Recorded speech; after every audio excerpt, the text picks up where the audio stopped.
Hello, good evening. Welcome to the third season of the Shining Icos Item Break Order. This is the First Acolyte Fovorobos, and with me I have Sam Cheung, or better known online as the Educational DM. Hi Sam, how are you?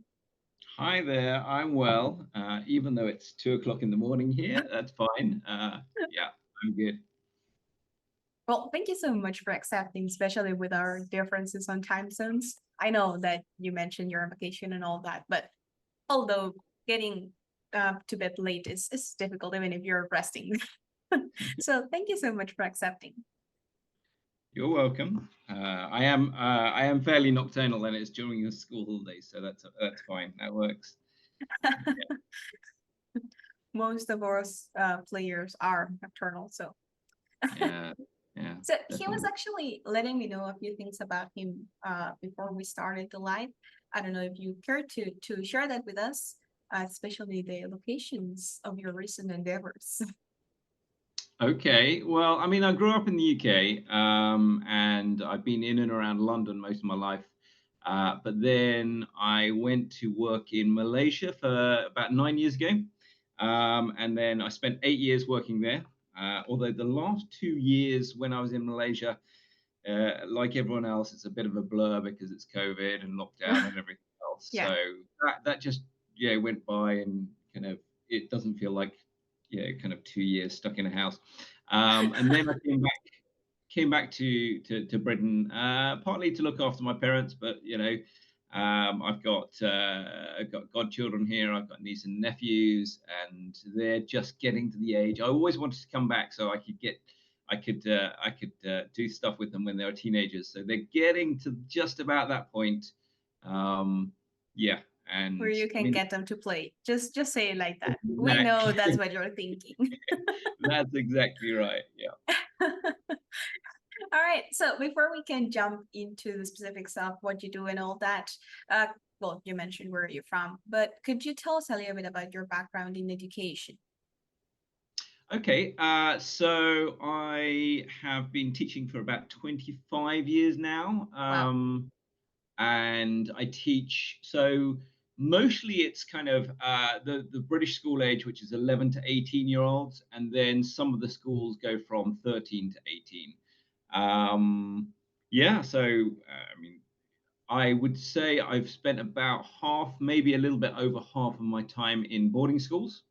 And in boarding schools, that they concentrate a lot more on the holistic education. So Hmm. every part of education, I would call myself more of a pastoral specialist. I teach maths, and I love Okay. teaching maths, and I will happily kind of rave about maths and why it's the best subject. But also, I love just chatting to students and looking after them and kind of like helping them to grow into kind of young adults and engaging them in challenging conversations. And I mean, all that feeds into my love of D&D as well, and role playing games, because you get to do that at the same time. So yeah, definitely a more of a pastoral specialist. Yeah, I did want to become a housemaster. I was deputy housemaster for a few years in Malaysia, but of a boarding house. Yeah, so Hmm. I loved that side as well. Wow, that's amazing. And just out of curiosity, why math? Why maths? Well, I mean, primarily because I was good at it. I Makes mean, sense, yeah. that's what most people kind of. And then I think I remember when I was about, what was it? I was about 15, and I had a guy who was 2 years above me, and he was going off to university to do maths. And I said, congratulations, because he'd got into Oxford to study maths. I said, congratulations. I'm passing by his room. And kind of, I said, yeah, kind of, he, he, I scoffed at the fact that he was doing maths because I was on track to do engineering. And he said, Hmm. Sam, aren't you like, he knew I'd won the maths prize in my school. He said, don't you enjoy maths? And I had to stop and think. I was like, I'm not sure whether I do. And then kind of like realized, yes, I actually do enjoy maths. I mean, the thing is, back then it was very much teaching kind of this is what you do, this is how you do maths. What I try and do with my students is got to try and certain point out like this is really interesting, and this, if you can look at it as like a puzzle, and also there's huge amounts of history of maths, which are, That's yeah, true. is really, really exciting, which I was never taught, and I never learned. Even at university, you get hinted at these kind of little bits of history of maths, Hmm. but then when you go and investigate it, it's amazing, and they kind of it really adds to the flavor of maths itself as well. So I was talking about Fibonacci numbers to my top set the other day, like a couple of weeks ago, and I was describing how it's about, it was discovered by Fibonacci um, through breeding rabbits. And I was describing how kind of you get two sets of rabbits, and these two sets of rabbits kind of mature, and obviously they breed, and then mothers and sisters and brothers, and it's all quite incestuous, which is terrible. Yeah, terrible.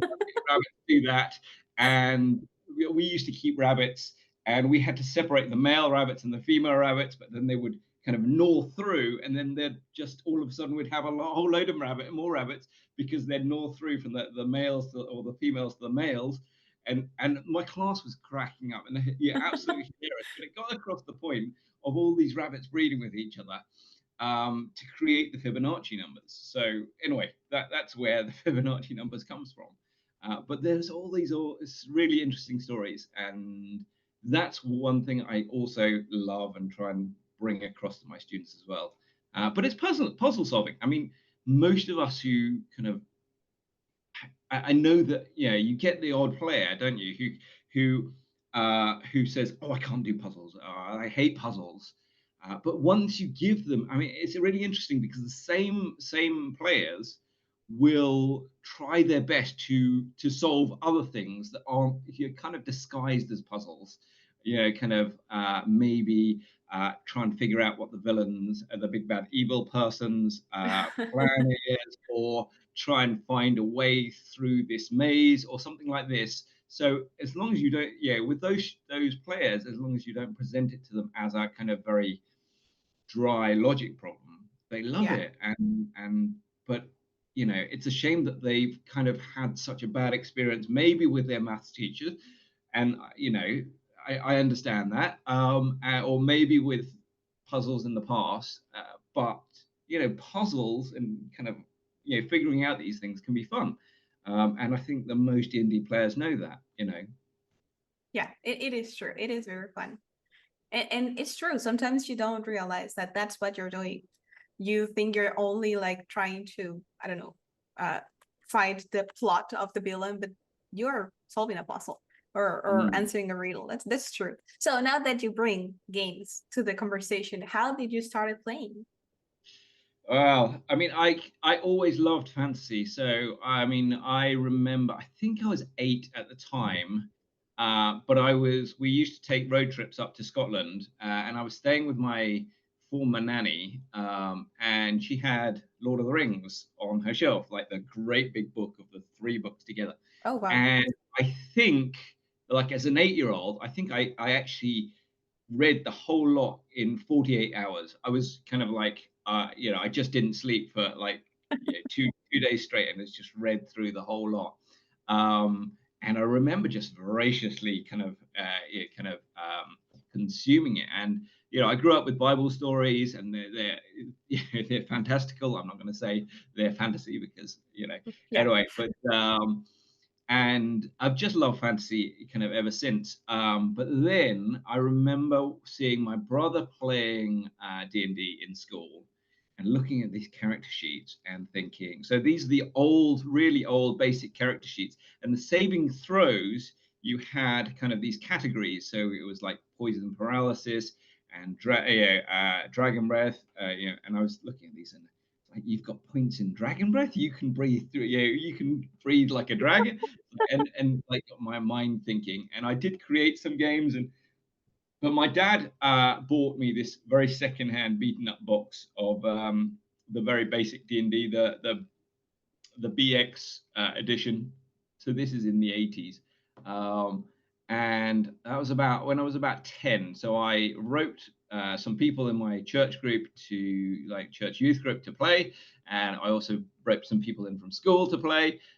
So yeah, I had two different games going, and I was dreadful as a TM, 10-year-old. I didn't know any better. I look back and I remember we like with my church group, we within a few sessions they came across a market which sold really powerful magic items.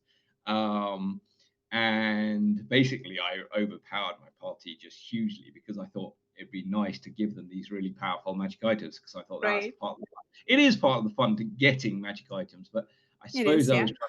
I was trying to win them over.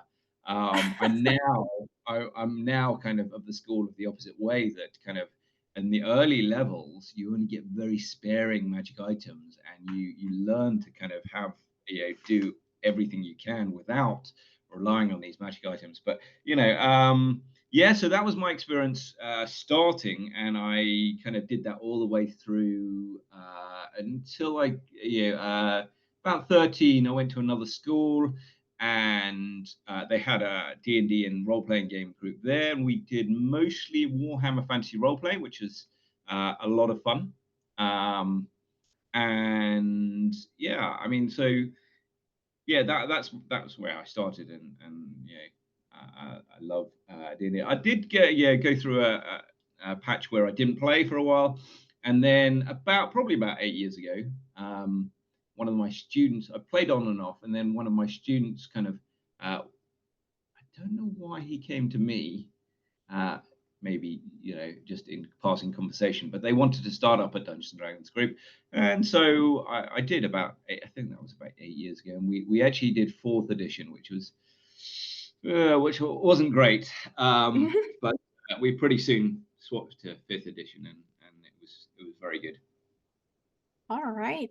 So you mentioned Dungeons and Dragons, obviously, and you mentioned Warhammer. Have you played any other of the settings or systems that there are around the world?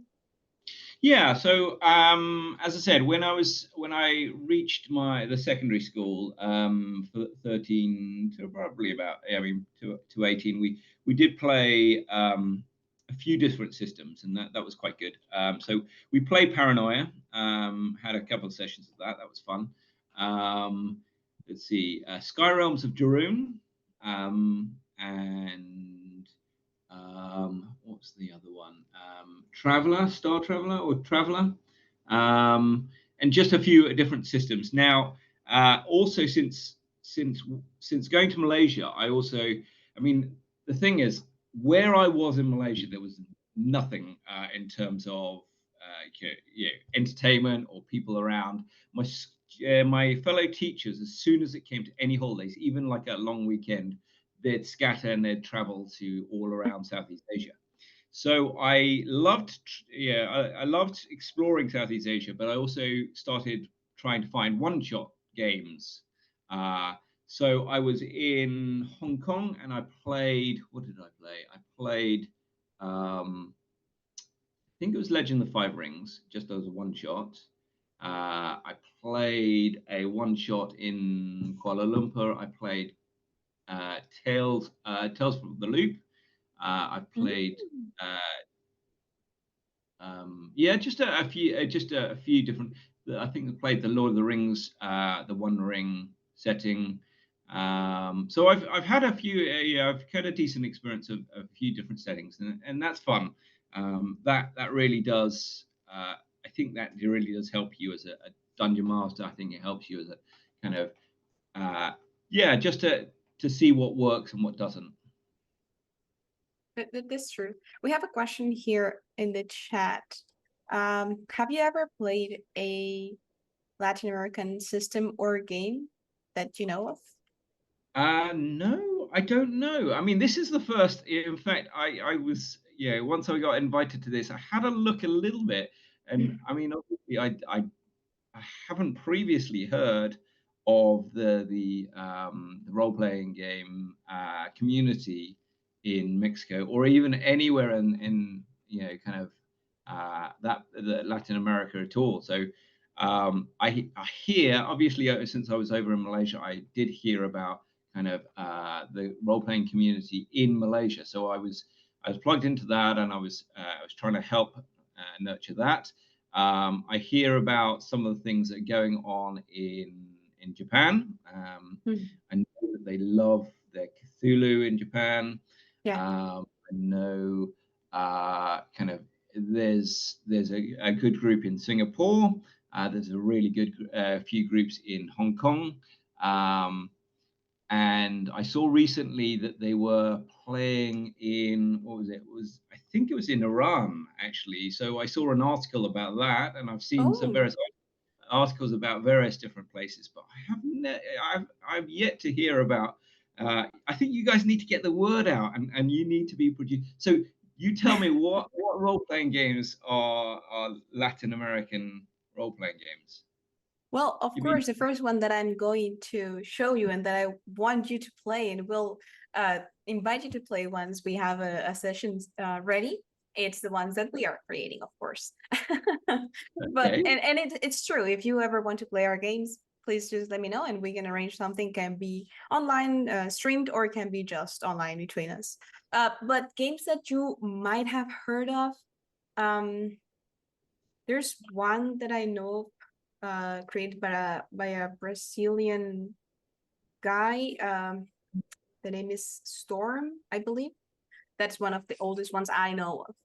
Um, Something that you might have heard of, Legend or Primal, yeah. Primal, yeah, I think Mm, I've definitely heard of Primal. yeah, that But one is from Brazil originally. okay, cool. Yeah. I'm actually heading over to Brazil in 2 weeks' time, so Oh, really?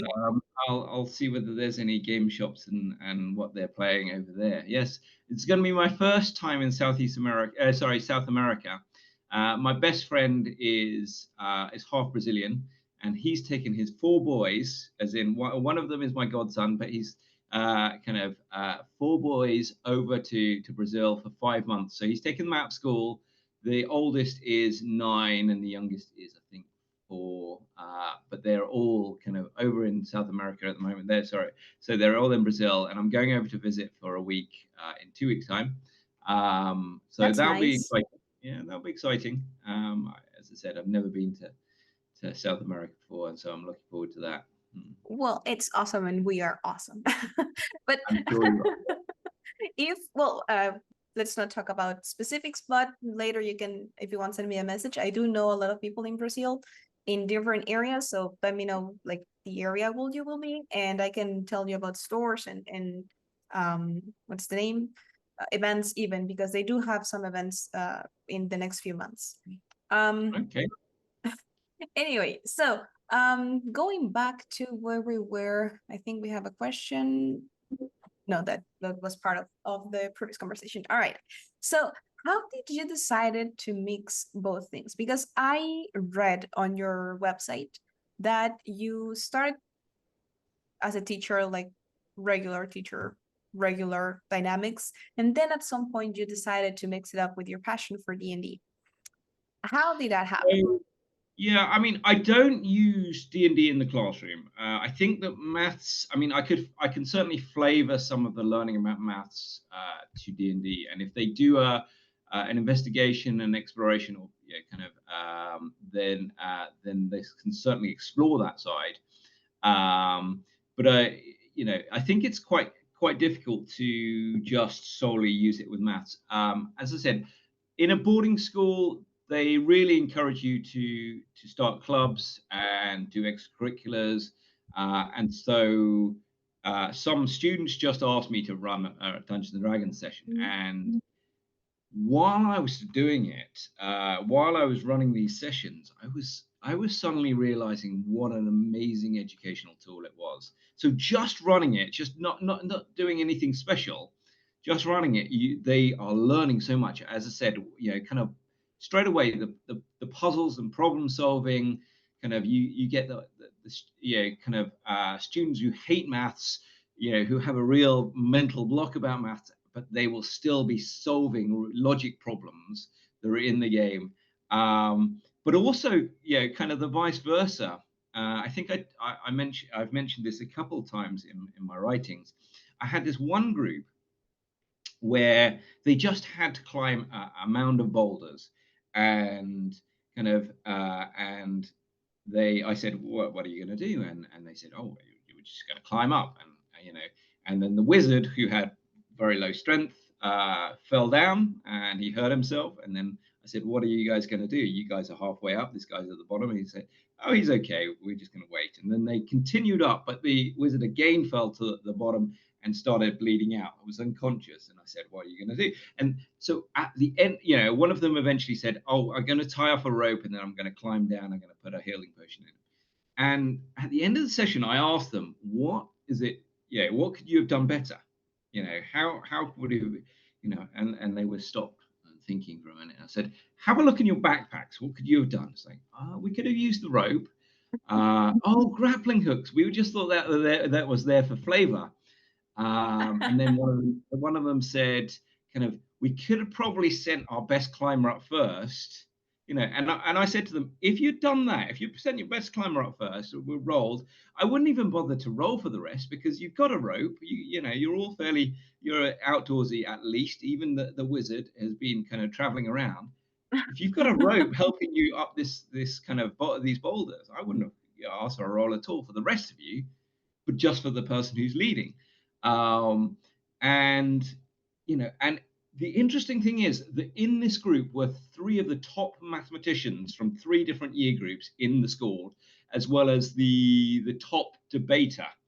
He was incredibly articulate, but also really well versed, very knowledgeable. So these four boys were among the four brightest boys in the school, and yet they couldn't think about this stuff. And realized this is critical thinking. Yeah. This is exactly what critical thinking is being put in an unfamiliar situation, and having to come up with some solutions. So I realized this. I realized that some of them were practicing social skills that again, these are a lot of Asian boys just spend all of their time on the computer, and they don't have social skills. Just all sorts of other skills. And the more I've explored it, this year I've had some really very fragile students emotionally and mentally. They kind of they've got real issues going on in their lives and at home, and for them it's been an amazing escapism, and emotionally kind of like and this is the interesting thing, because people will say, well, this is not really education, this is kind of parenting, but as I said, I'm a pastoral specialist. That side is, for me, is education as well. It's learning about yourself. Yeah. That's where I would say I'm very different from the usual kind of Asian mindset. This is not academics. This is the first article I wrote as a blog article was about role-playing games teaching morals, like moral values. Yeah. And I thought that was important because it's what a good parent should teach them, but sometimes and far too often it falls to us as teachers, especially the pastoral side, to teach them kind of why they should behave and why they should follow the rules, and how to be. For me, I love kind of showing young boys how to be gentlemen, and I think that's a tricky thing for young men to navigate right now. I think especially right now when it's so confusing, about kind of how to be kind of strong, a leader, but also kind and gentle and look after people. And I Right. think that is, I think it's important, incredibly important, but I think it's a difficult situation right now.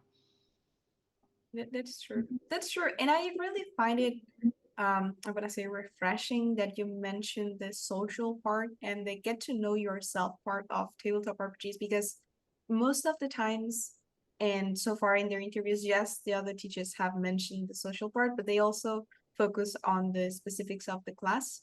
And when you mentioned math, and when I read on your site math, I immediately assumed that you would be focusing on that because, especially Dungeons and Dragons or systems like that, they are very focused on the numbers and the adds and subtract and put this all these Yeah, things.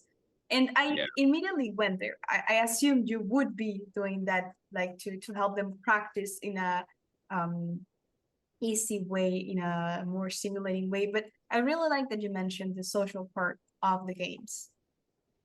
I mean, I get that. I mean, certainly when I was a teenager, I was definitely a power gamer. You know what? Yeah, You guys you have that phrase over there, or yeah, it's a min maxer, and I still would encourage my students to kind of min max, just because well, I love the fact that they've got that kind of that they get into the role play. So actually, this year, this group is the first group that I've had that have really got into the role play, rather than, because previously I've had mostly boys, and mostly boys who come from a video game background, so they automatically go for the min maxing, and I don't mind that.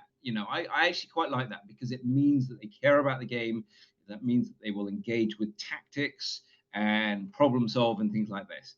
Whereas kind of and I've had to really encourage those boys, especially, to kind of engage with the social side, engage kind of with thinking about how to kind of role play their character more, and more on the drama side. Well, as this year, this group that I've got now is the first group that really solely kind of concentrates on that side, and I'm trying to also encourage them to think about tactics. So I mean, we had they were stuck in a sandstorm, or there was a sandstorm coming uh, to kind of, this was the module, the Black Road. I don't know whether you guys know it, but it's a Adventurers League module that I'm using, but kind of editing quite a lot. But a sandstorm was just about to hit the caravans that they were looking after, and one of the students just said, "I'm just going to roll up in a ball." And it's like, oh no, it's life and death, and I kind of allowed them to do that, and some of the others kind of helped out, and so had some ideas.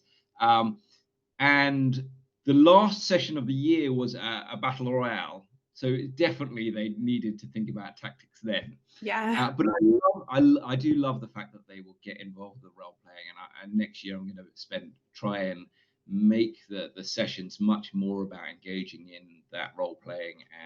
But I do, when people ask, tactics or role play, I say fully both.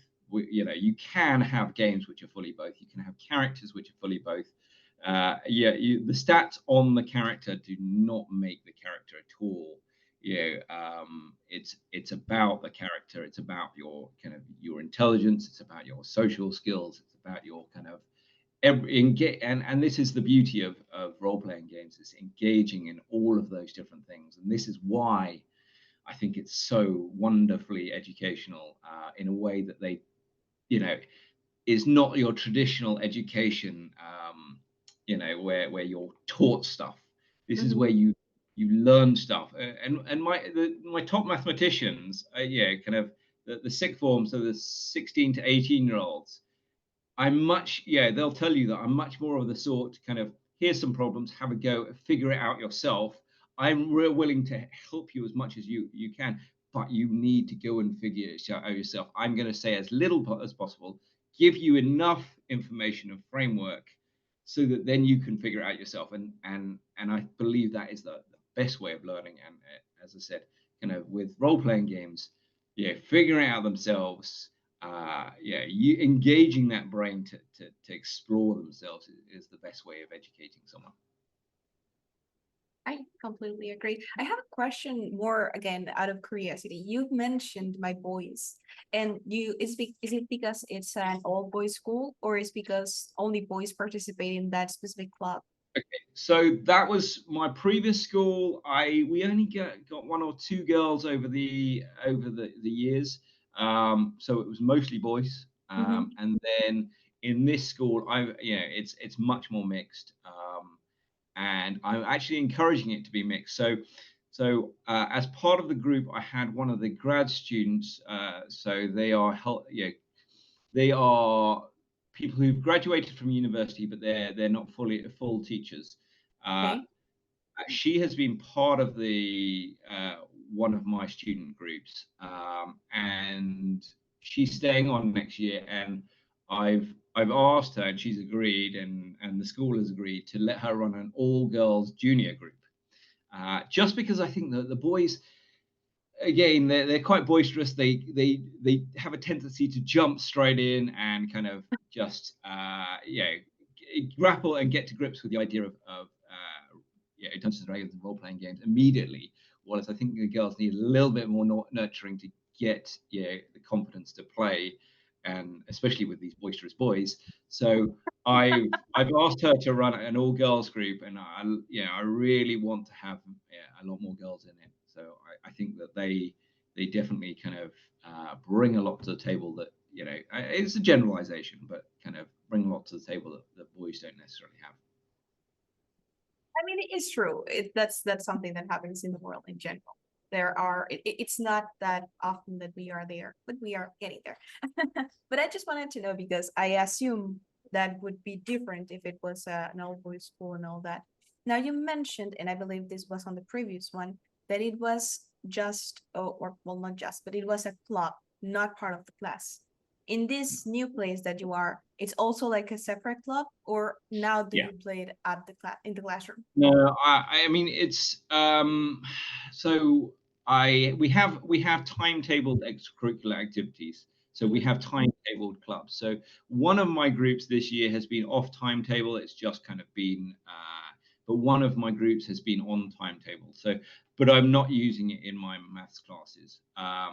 And this is where I kind of I wish I was doing some other subject. So I've done some interviews with kind of teachers of other subjects. There's one lady who's a kind of a teacher. She's a professor of ethics, and she got her students, her university students, to role play in small groups. They role play their character as if they were different philosophers. So one would be Kant, and one would be Freud, and kind of, and they would, so they would play their characters as if they embodied those psychologists, Yeah.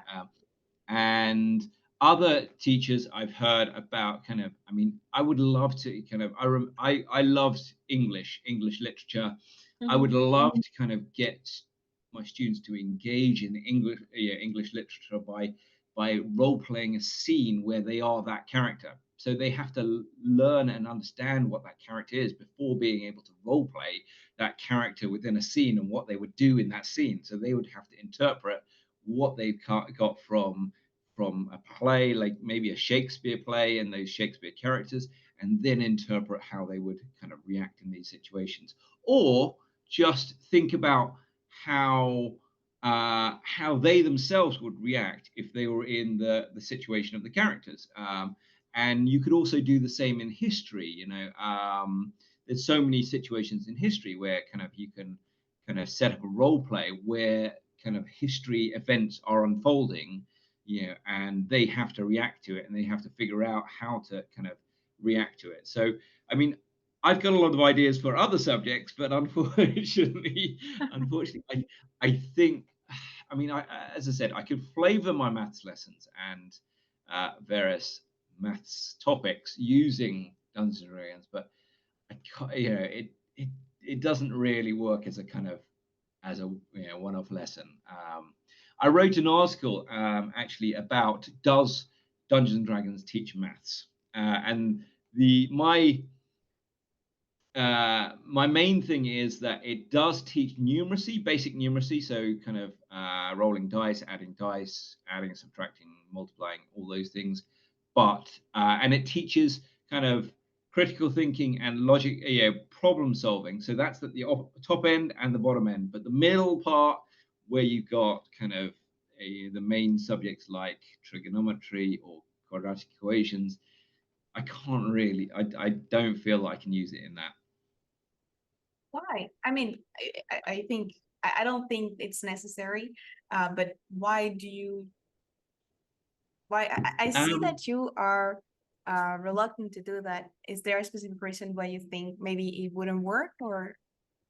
I mean, for one thing, that there is the certain amount of cynicism and kind of of teenagers, and if I'm kind of flavoring something as a Dungeons and Dragons, I'm kind of forcing on them something that is my passion. And certainly Mm, I've had teachers and I've seen teachers who kind of like force their kind of slightly geeky passions on others. But also I think, yeah, I do think it also, as much as I can talk about kind of the background of various things and why we would use certain things, um, the actual maths itself uh, speaks for itself, you know. So I mean, when I talk about various things like kind of quadratics, you know, a kind of a curve, a parabola curve is any projectile. So I can talk about shooting an arrow, I can talk about a slingshot, etc. More likely, I'm going to talk about the fact that one of the highest grossing video games of of the last couple of decades is solely based on projectiles. That's Angry Birds. You know, they've made millions yeah, just on the simplicity of kind of the projectile, the quadratic, correct. and that takes you from kind of 14, 13, 14-year-old kind of maths up to sixth form mechanics, so 17, 18-year-old mechanics, and looking at that. So, but just to kind of kind of say, you're all archers and you've got to figure out the equation of such and such. It just, it's like no archer's going to do that in reality. So that would just be kind of me forcing that on the maths rather than letting the Okay. maths speak for itself. As I said, I can put it in context, but actually kind of using it to teach something, I, I find it harder. Right. Yeah. I mean, I understand.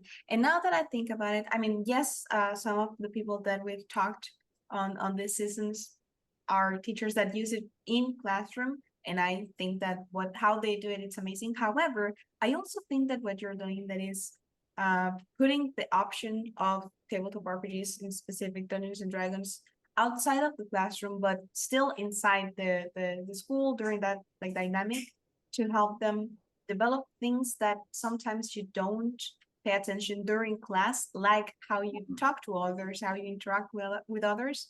I think that's very good. It's as useful as learning how to shoot an arrow properly.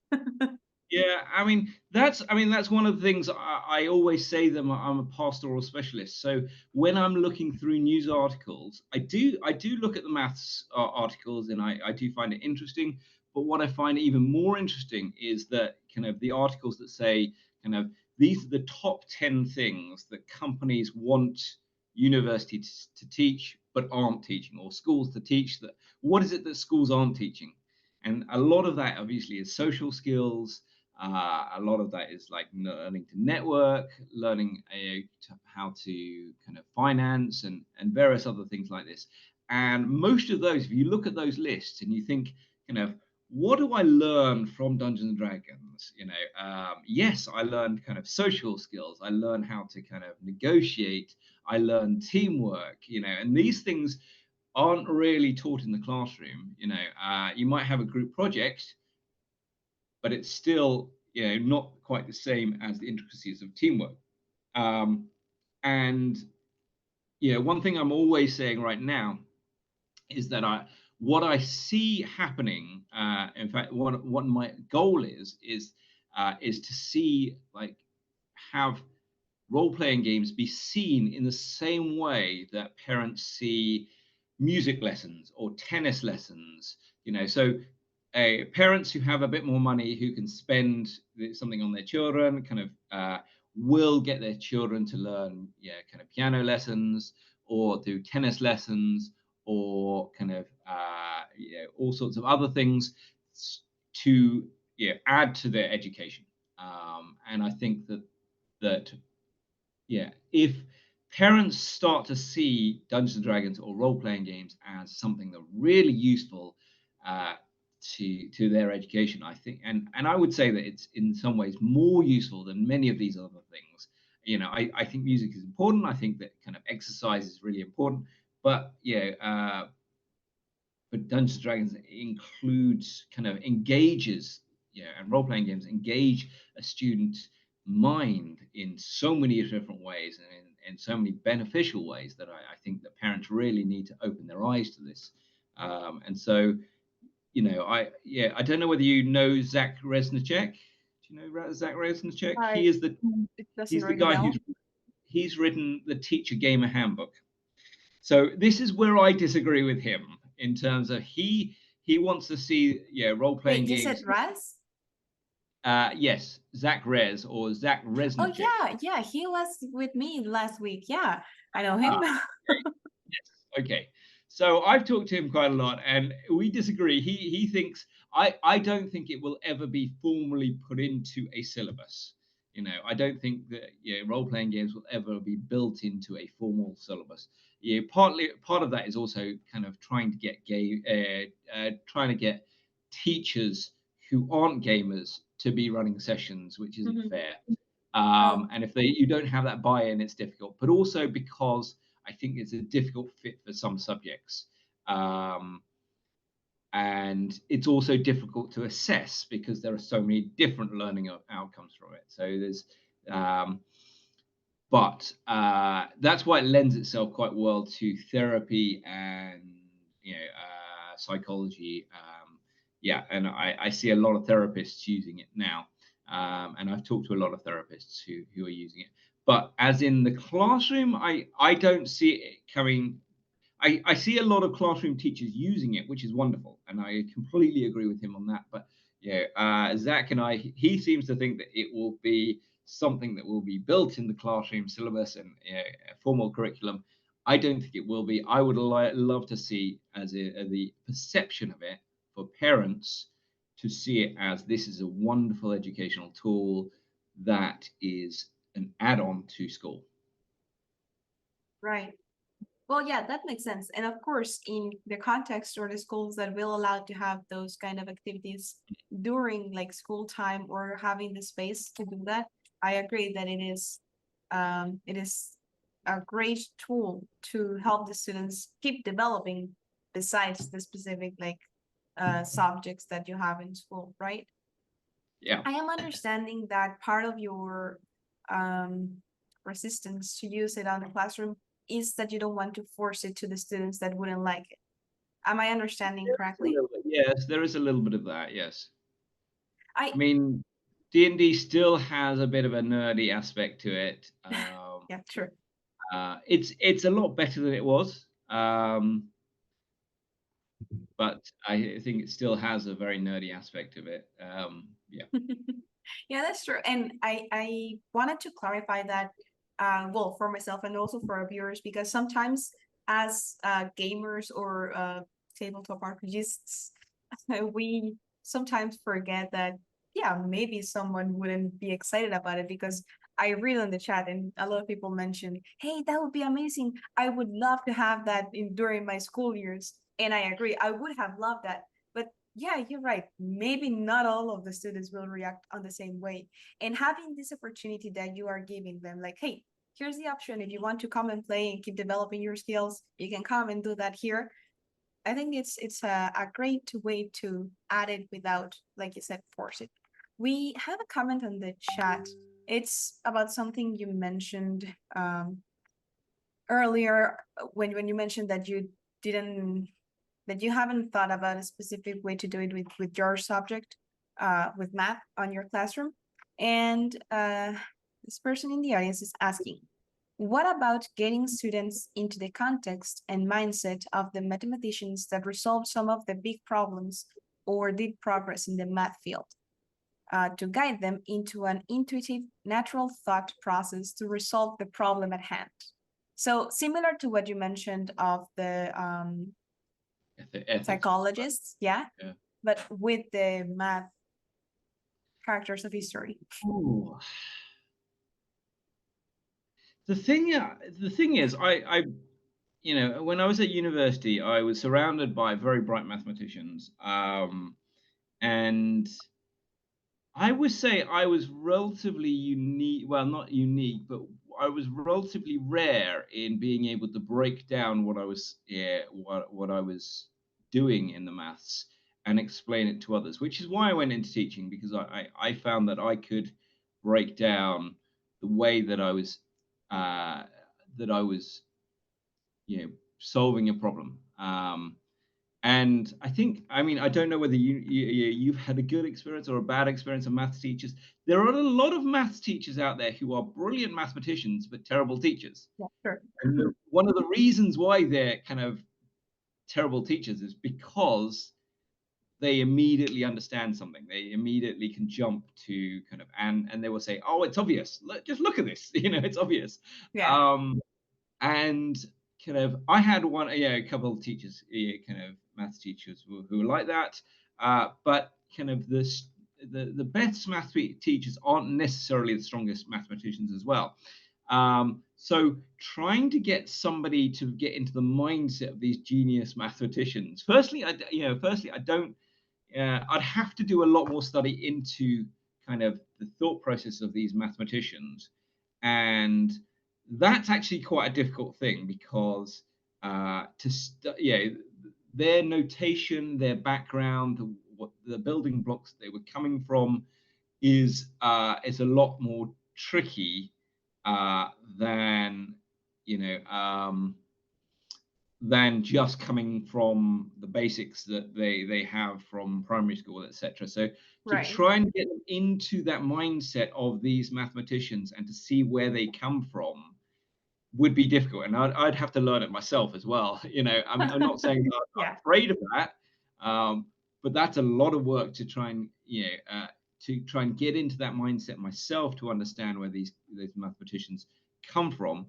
But then to get the students to try and understand that is quite tricky as well. And I don't think it's necessarily helpful, to be honest with you. And so there's a couple. So just to summarize that, there's two different aspects. Firstly, these mathematicians were brilliant. The fact that they jumped straight to these kind of these theories, or rather, they took massive leaps in logic and kind of that you could replicate, but also that, as I said, the foundations that they came from are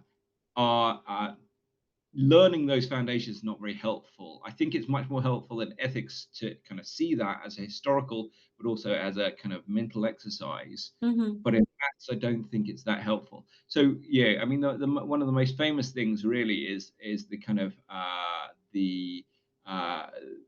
the difficulties between so Isaac Newton and Leibniz. So I don't know whether you know this, but Leibniz and Newton came up with the idea of calculus as exactly the same, well, about the same time, and nobody knows who came up with it first. We think it's Leibniz, but Newton did, as much as he's brilliant and he came up with kind of so many areas of maths, and he was already famous and rich. He tried his best to destroy Leibniz, his reputation. The thing is, history generally, we have good records of what went on in history, and we use the notation of Leibniz for calculus.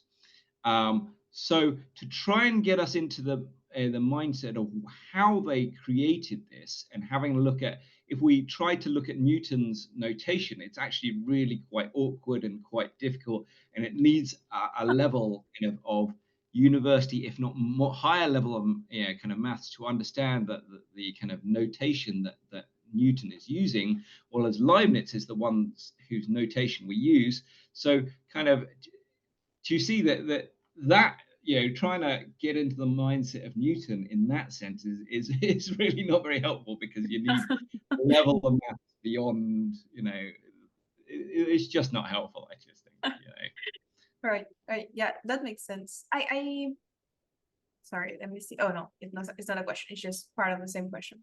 Um, so you mentioned before that there is or there might be a bad reaction to the game, like this nerdy tag that it still has. And I do agree completely. I understand what you're referring. But that made me think, have you or do you feel or notice a difference between the scene where you are right now and Malaysia? Like the reaction to RPGs? I think it's yeah, it has certainly changed. I mean, what was it, that film that came out recently with that there was a film that came out recently that there was a girl who was kind of a cheerleader. She got knocked out and she wakes up like 15 years later, and all of a sudden the kind of whole school ethos has changed, where Yeah. kind of there was, back in the, what is it, in the 90s, there was kind of cliques and bullying, and kind of the cheerleaders were the kind of the popular ones, and they could, bully everyone else, and the jocks, the sporty people, so I think that kind of and then when she comes into the modern era, everyone's kind of all about being nice and kind of non-judgmental. But even then, there's different kinds of areas of bullying that you can so the whole structure of schools has changed in that sense, and I think that there's a lot more acceptance to the different groups in every school. I think that, as I said, in Malaysia, there's a lot more kind of acceptance of students. And again, I'm not afraid to say it. I think it's bad parenting. Kind of parents who will just let their children play on the computer all day and all night. I had one student who was one of my tutees, who came back after half term, and he looked tired, really quite tired. And I said, okay, how much of the time did you spend not on the computer? And he said, I went out to play football with my friends on Tuesday, and that's it. So basically, a whole week of holiday, and his parents wouldn't have asked him to have dinner with them. His helper would have prepared dinner. So they have helpers over there, or nannies, and this is a teenage boy, and the rest of the time he would have spent, and he probably wouldn't have. He definitely didn't sleep properly. So I have a lot of students who are like that, and and I don't think that's productive. And so that is the kind of that is the more the nerdy side of that.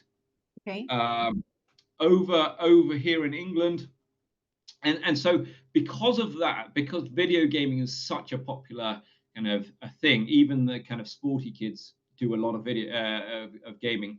The nerdy culture is not looked down on, because there are the super nerdy kind of super sporty boys who and girls who are playing League of Legends, and they're playing these fantasy kind of games. So Mm-hmm. the nerdiness is not seen as anything to be embarrassed about over there. While Okay. as over here, there's still very much kind of and it's still a little bit kind of, so the kind of the sporty kids will see something like Dungeons and Dragons as kind of solely for the nerdy kids. So there is still some of that culture, not as much as it was, and there's kind of less stigma about that. And I think that the Marvel movies have done wonders for that, in terms of now even the sporty kids will love the Marvel movies and follow all the Marvel movies and Star Wars and True. everything else. And so I think that's been a massive gateway into kind of nerd culture.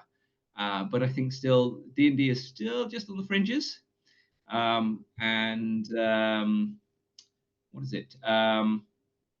So the YouTube channel Professor Dungeon Master. Do you know Dungeon? What is it? Dungeon Class? No, it's not Dungeon Class. Professor Dungeon Master, he kind of recently said, kind of, I don't feel the need to say I told you so that the Dungeons and Dragons movie failed. And I was saying, it's such a shame, because the Dungeons, I don't think it's useful to be smug about the failure of the Dungeons and Dragons movie, which could have done so much for the community. And he immediately came back with a pithy comment, saying, I played with my group on Saturday, and the Dungeons and Dragons community is fine. Now, I agree with him totally in that sense, and it was a very pithy, good comeback. But my immediate response to that is, kind of, look at what the Marvel movies have done to comic book nerds. Mm-hmm. Think of your comic book nerds and how they were seen in the 80s and 90s, And now, if you're a comic book nerd, if you say that you're a comic book nerd, no one questions that at all, Yeah, it gets a because different reaction. yeah. So if the Dungeons and Dragons movie had been hugely popular to and open to everyone and brilliant, that everyone thought it was brilliant, then again, what that would have done for the kind of the image of the Dungeons and Dragons player would have been similar to the kind of what Marvel has done for the comic book nerd. So yes, the Dungeons and Dragons community is fine. There's still, it's still growing. It's still, kind of wonderful. It's the kind of one of the most accepting communities out there, except on Twitter where it can be pretty toxic. Um, but apart from that, I think it's a shame that the Dungeons and Dragons movie didn't do better. And but I do think that just nerd culture is so much more accepted now. And again, but it's still not at the point where just wholesale parents are going to buy into Right. Dungeons and Dragons as a kind of as an extracurricular. Certainly, kind of not in the UK. I think in America, in parts of America, it's getting towards that point. I think it's flourishing a lot more. And it's getting there in the UK. I want to I want to try and maybe in the next few years start a Dungeons and Dragons summer camp for kids. Mm. There aren't, I mean, and there are plenty going on in America. There's, I know of a good handful already that have started up and are very successful, but there aren't any in the UK at the moment. So I think that again, that kind of gives you a hint, an idea of where the Dungeons and Dragons community is at. I True. think give it another few years and we will see some starting. So, but we're not there yet. All right. Well, thank you so much for that. It's for me, and I know that also for the audience, it's very important when we mention these kind of things because sometimes you forget that what's happening in your country might not be happening in other countries. And So what's going on? What's going on in Mexico? Are there, I mean, how would you rate that in Mexico of the perception? Like as nerds and also kind of something like camps or summer camps. well, it's definitely bigger the community. Um, there's still in general in Latin America, it's bigger and it's been growing for the last couple of years. And I do believe that the recent movies and series are helping with that because people that only watch them because they are in or if they are on the streaming service, then after that they say, maybe this game it's something I like. And that is something that is helping.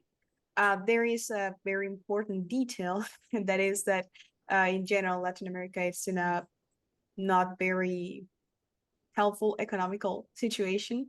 So it's not easy to get the materials, for example. Of course, you have the internet and you can get the PDFs and whatever, but it's not the same. And that is something that slows down the process. However, we do have a lot of independent games like what we are doing, like our studio, but we also know a lot of people that are creating their own games precisely because it's hard to get like the official ones that you have to pay for. Then a lot of people are saying, well, I will create my own. And there's a lot of people creating games and pushing that into the community, not only playing like the mainstream popular ones, but also local ones. That's why I guess that's why Mara on the chat, she asked if you have heard of anything that we create on this side of the world. Okay. A quick question for you as well. Another question is, um, how, so teachers, are there clubs going on in schools? And I mean, are there clubs going on in schools, and are teachers struggling to get the materials for that? Well, uh, I haven't been at school for a very long time. So when I was at school, playing RPGs wasn't definitely something something done at school, like in the dynamic of the like with a teacher that pushes it or something like that, like what you mentioned. Um, But are there clubs like after school clubs? And do you think that are there any Dungeons and Dragons or role-playing game clubs starting? Probably, I don't think that like after school clubs, more like with your friends. So that probably hasn't been developing on this side. In general, clubs are not something here in Mexico or in general in Latin America. After school activities are usually not, yeah, it's not often. I guess that in some schools, especially private, more expensive schools, they do have that, but in general, it's not something common here. Usually, Because the activities after school are what you and your friends organize. I mean, one thing that I'm seeing popping up. Firstly, kind of, I mean, in England, a teacher is lowly paid, but generally comfortable. We're comfortable enough, so we don't get people. You know, I'm hearing kind of all of these things about American teachers where they have to buy their own stationery or they have to buy their own things for the classroom. And I mean, as a teacher, that hurts. You know, to see teachers being desperate for money, desperate for kind of materials for their classroom, that they're having to buy it. That's, I mean, for me, that's worrying. I've also had kind of a couple of things recently where teachers have said, you know, can you help us out with materials like dice or like rule sets for kind of my school, etc. And so I've been just, you know, actually in the last week, I've contacted uh, three of my contacts in America. So Steph Campbell, who runs TTRPG Kids, which is a great website for parents. So, you know, TTRPG Kids, go and have a look at that website. Sorry, hopefully you don't mind this promoting this. But Steph Campbell runs that website, but I'm Yeah. asking her. Michael Lowe, who's created a couple of educational role-playing games. He's Luck of Legends, and Marianne Cullinan, who is Calliope, and she is doing some research into the educational aspect of role-playing games. So I'm talking to them about, and also Nick Cardarelli, who runs the Raised on D&D podcast as well. Again, well worth going to see that, to listen to that. But talking to these people about whether we can start something to help fund teachers. So I don't know whether, you know, kind of whether you have kind of teachers in Mexico who are willing to start after school Dungeons and Dragons or role playing game clubs, if they are kind of desperate for materials and kind of yeah, then I want to think, you know, I'm trying to think about a way that we can help to fund materials for these people. So yeah, this is going to be a project of mine that I'm going to be starting soon, hopefully. Yeah. Well, I think that's very nice. It is true. It is something, unfortunately, on in Mexico and in Latin America in general, education is not something that's a priority. And I agree that it's something that hurts, even though I'm not a teacher or anything like that. I know how important it is. And yeah, unfortunately, it's not a priority here. So having clubs and this additional things to school, it wouldn't be like on top of the list for most teachers. I know that because I know a lot of teachers or people starting to be a teacher, that they have mentioned that gamification, that's something that is now like in or being talked about, something that has been going on for years. And I know that a lot of people think and agree that gamification is a way to stimulate the students, especially within a not so stable financially environment. Having school being something dynamic and stimulating, it is important, and they agree. However, yeah, again, there are things that are on top of the list before we can get to that part. That's part of the reason why we at the studio we are creating games, and we do uh, provide and will provide the basic materials for free, so people can get the rules and everything, and they can start playing without having to worry on paying like that huge manual, right? So Yeah. yeah, that is a way to stimulate having those clubs, even if it's not exactly after school. Well, if you, as I said, if you need support in that, maybe kind of some fundraiser or something like that, or kind of to publish the material, something like that, then do let me know. I am kind of, especially for kind of supporting teachers doing that. Yeah, that is something that's very kind of strongly on my mind. That I think that is something that I'm gonna want to support. Well, thank you so much about that. For being willing to share and help others. That's very important and something that sometimes in general in the community, I mean in general in the world and in the role playing games community is not that popular. Like helping each other. We are trying to do that. So I am happy to get to know you and to know that there are other people like you that are willing to do that. I think that's very, very important. And also in the chat, we're getting some hearts. So I think our audience agree. Oh, thank you. Yeah. Now, I do want to ask you one more thing. Where is it? Here. I do want to ask you one more thing. That's you mentioned again, not having or not wanting to push the game onto your students. However, what's your opinion, or do you have something to the other side, something that games have helped you or taught you as a teacher, or that you think teachers could learn from the games, not the students, but the teachers? I do remember reading something about things teachers can learn from games, something like that on your website. So I'm very curious about that. Actually, no, that was so I wrote a few articles about what dungeon masters can learn from teachers, but I actually want one article that is in process at the moment because this last year has been absolutely crazy. I've had a new school; it's an incredibly busy school. I've actually had to look after my parents on the weekends, so I haven't written any articles in the last year. But the article that's been on my mind for a long time is so the article is the title of the article is going to be why parents need to play Dungeons and Dragons with their children. And Okay. it's not about the children. So if you read that title, you immediately think this is going to be about the benefits for the children. No, Yeah. this article is designed to be about the benefits to the parents. All And this is right. speaking from my perspective as that, I'm not a parent, but this is speaking about what I've learned from the students. This is kind of what parents will definitely learn if they play with this, kind of with their children. And again, this is again what teachers learn from, or I've learned from my students.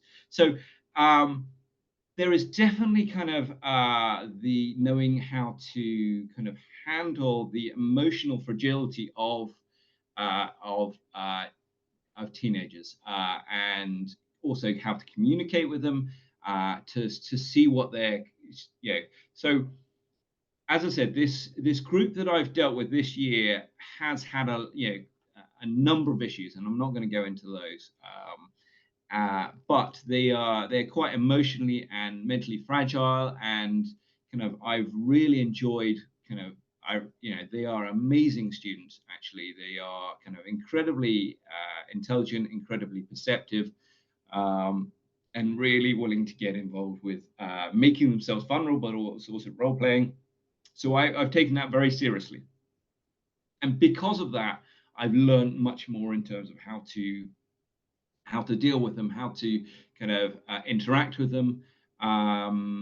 And I would say that have a kind of probably a better relationship with those students than most of the staff, because most of the staff are there, just to kind of, as you say, like teach, go home, Uh-huh. like do the classroom, go home. I love to engage with my students and actually know them and understand them. And I think that parents can certainly, will gain that out of that. There is a certain amount of kind of childlike wonder that you gain from kind of doing stuff with children that you can, there's always a danger that you can lose that. And I'm going to write about this. Have you seen the film Finding Neverland? Finding Neverland. I think so, but yeah, I It's think about I. it's about uh, um, I think C.M. Barry, the author Mhm. of Peter Pan. Yeah. So uh, his plays were failing. His plays weren't being very successful. And then he wrote this play, which Peter Pan, which people said this is a child's story. This, I don't know why people would, and he realized that people wouldn't get this. So what he did was he booked half of the seats in the theater so that people, kind of all these rich people, kind of who wanted to go to the theater, flocked to see this new play because he was quite a famous Yeah. playwright. But then on these seats in between all the adults, he brought in all the children from the Great Ormond Street Hospital to sit with these adults. All right.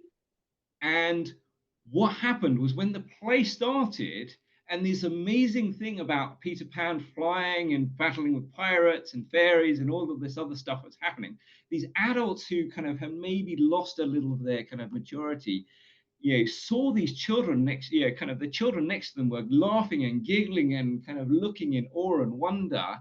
And all of a sudden, these adults were getting it. And I had a very similar experience. So I went to see the film Wallace, one of the Wallace and Gromit films, and I like to sit near the front of the cinema, near maybe about third row, because British cinemas are kind of very flat rather than kind of go upwards, and so it's quite nice to be near the cinema. So you've got the great big screen in front of you. Yeah. It's like having a kind of what do you call it, the immersive experience. Mhm. Um, but also kind of then I don't have to worry about people who are kind of moving around in front of me as well. Yeah, true. But while I was sitting there waiting for the film, this row of, I think it must have been kind of like 8-year-old girls. So there's this party of 8-year-old girls, maybe 20 of them came and sat in front of me, and I was like, oh, they're gonna be noisy and giggling all the way through, and they're gonna distract me. But instead, it actually really made the film because every time there was something slightly scary, they'd go, and and there's something funny, and they giggle, and and it just adds to, for me, it added to the flavor of the film. And so playing with students, playing with kids, I get that childlike wonder and that kind of that new experience all over again. And I think that's a wonderful thing to have. Seeing how they work and kind of problem solve, and they get excited about. As I said, there's so many different things that I get from playing with my students. And as a teacher, I really believe that you're not a good teacher unless you're continuing to learn. You need to continue to learn. You need to continue to be humble enough and open enough to kind of to learn. And and doing this with students helps me to learn, because you're always exploring different areas. You're trying new stuff. You're seeing what works and what doesn't. And yeah, I would say it's a massive part of my continuing ongoing education. Yeah, that is true. Um, I want to read you a comment that we have on the chat. They said it when you started to mention this article that you were thinking about the parents and well, actually what the parents could learn from that experience. Yeah, It says might help develop empathy and recover the affirmation that we cannot control everything all the time in the parents. And completely. yeah. I completely agree. I completely agree. Um, I have a story about that as well. So I had a friend who was, I still have a friend, this friend. This friend was, pretty kind of doing very well in the executive an executive job. She was very proficient at her job. She was well respected, and then she became a mum, and it kind of fell apart. She had a bit of a mental breakdown Okay. just because in her work life she was so professional and so good at her job and everything was under control, and then she became a mum. And to anyone who's worked with children, It was they chaos. are. um, and I think, yeah, absolutely. I think knowing, kind of learning how to deal with that chaos, learning empathy in that sense is, yeah, is, I mean, for me, is, right from the onset, as soon as you deal with any children, you understand about chaos. But yeah, certainly, kind of, I think that helps. Well, yeah, I agree with you and the chat. That is something very important to remember that you cannot control. And the only thing that you can do is try to play as best as you can with the character sheet that you got, either the physical for the game or the one for your actual life, and see what the dice get to you.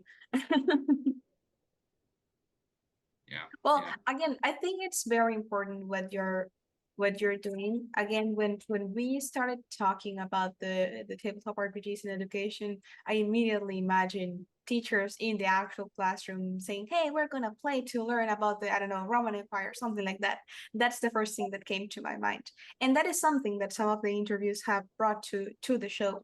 However, the proposal that you are bringing of adding this to part of the education, but not as a class, not in the actual classroom with your book, but as part of the development of the student, I think it's very important. Again, as important, I would say, as the actual class, because it's something that usually is not, yeah, it's not something that people usually pay attention to, like developing the social skills and the um, insight. And I want to thank you for being one of the teachers that care about that and that are trying to use different ways to help students that maybe are not reacting to other stimulus, but this one will help them. So I do want to thank you for that. Before we get to the last section of the program, I would like to give you some time to, I don't know, make any announcements that you might have, or just say whatever you want to say freely. This is your time. Well, as I mentioned before, one thing that's in the works at the moment is thinking about how to get materials to teachers. I think that is really important. I want to explore whether teachers are struggling with that, but if they are, how to get the materials. Certainly, in the past, I've done some kind of some free giveaways of stuff, and included in that was where I asked them to nominate a teacher, and where they've done that, I've sent the materials to the school, and I think that's one way of guaranteeing it. But again, talking to Nick Cardarelli, who he homeschools his children, I don't know how to support them in the same way. Right. But I mean, to be honest with you, you can play role playing games with kind of for free, and there's, I mean, the Dungeons and Dragons rules are free. You can have online, if you've got a computer, you can have online kind of dice rolling, etc. But I do think that it's important, kind of, that children, if you bring them in and they've immediately got dice. So this is one thing I do with my clubs. That is, the first session, students get a free set of dice and kind of like Ooh. shiny dice. They get to choose that, and that's something that's nice to play around with. But also, so that's something I'm looking to try and kind of figure out a way of raising money for that.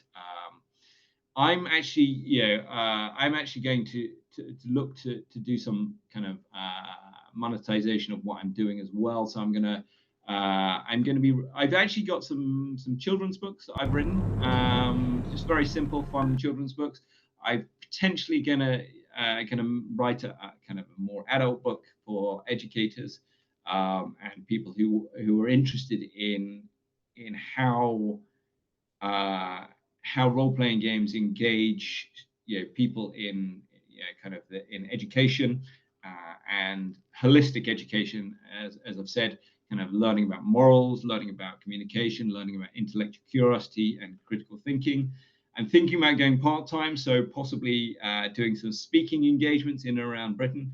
I want to do that. In which case, I will record those and I'll put them on YouTube, etc. I'm I'm in the works of starting a teacher conference as well on role playing games, and I've got some exciting plans for that. But that's kind of again in the works, and in the future, possibly a summer camp. So there's lots of things that are going on. Whether I have time for them, I don't know. I mean, I'm on Twitter. I'm actually just on. I've just started on Blue Sky.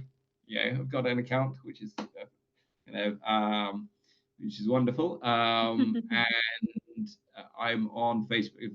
Well, Facebook is my base. You know, if you go to Facebook, you'll see that I've got a page, and in that page, that's got a resource of kind of lots of things on that, but also it will that Facebook page. In fact, all of my social media will point you towards my website, which has a repository of news articles and other articles that will help you see where kind of role-playing games are being used in applied settings. So a lot on therapy, but other things like what's going on with role-playing games in prisons and role-playing games kind of with older people, etc. So lots going on. If you're interested in that stuff, then follow me. Do feel free to contact me and let me know what you're doing. I'd love to hear about that. That's it mainly. So All right. Well, there you have it. We will be putting his links on the chat in a few minutes, and you can follow him and see what he's been doing and the other things that he promotes. Again, thank you so much for having me on the show. It's been great talking to you and great to interact with the people in chat. Good questions. that is true. Well, thank you for accepting. It is really exciting to get to know people from all around the world that share the passion of RPGs, and not only RPGs, but education, social development, or personal development through the game, not only for I don't know, the laughs. So thank you so much for accepting. I hope that we can work together in the near future. We have here in the studio a way of saying thank you. It's a symbolic way. People will be able to see it in the screen soon. It's an acknowledgement with your name from the Shining Eye Poseidon Great Order and Ampersand Studio. So again, thank you so much for coming here, for giving us your night, your time, and all your stories. I'm gonna jump real quick to some announcements for the audience, just to remind you guys that we will be starting the third season of Eternal Blade on this Friday. So be ready to see what the new team is going to do with whatever the master has for us. And then we have the next part of I believe it's the next part of our session with Maratura this Saturday. And then we also have a show on Sunday. So stay tuned, see all the things that we will be posting on our social media, other exciting news that we will be sharing about our game. And that's it. Again, thank you so much for coming, for staying despite the time difference, and may your checks be always critical.